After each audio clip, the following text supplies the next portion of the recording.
Okay,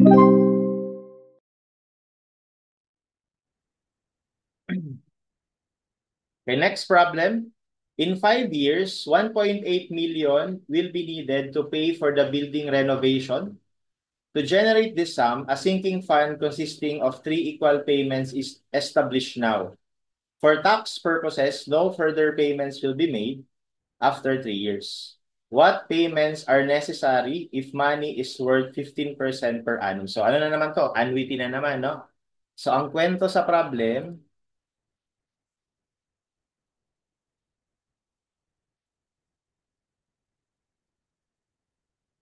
okay? So meron kang yung unang 3 taon magbabayad para mag-iipon ka para mabuo mo tong 1.8 million sa after 5 years, no? So kailangan mo yung pag-iipon mo kailangan daw magde-deposit ng 3 payment sa year 1, year 2, and year 3.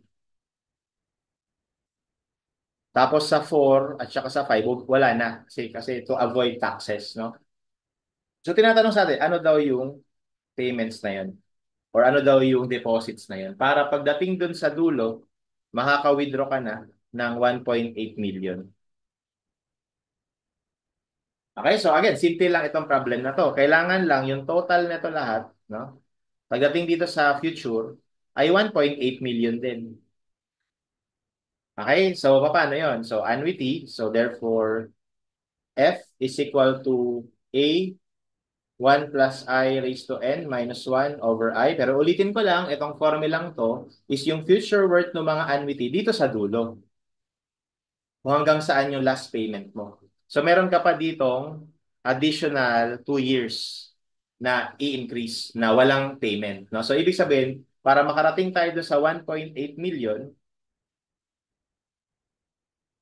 that will be equal to F prime times 1 plus interest raised to 2 years. Kasi meron pa tayong 2 years bago makarating doon. Okay, so ganun lang, no? So we have 1.8 million equals A.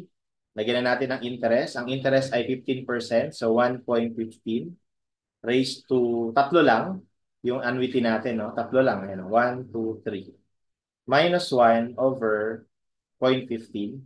Tapos mag-multiply tayo ng 1.15 for another 2 years. And then solve for A.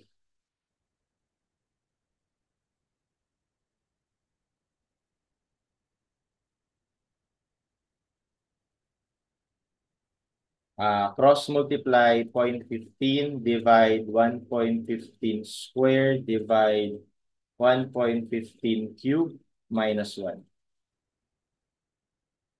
Okay, so that gives us 391,954.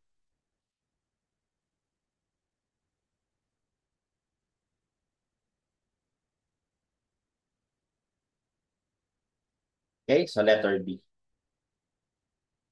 All right, so that's how we solve this problem.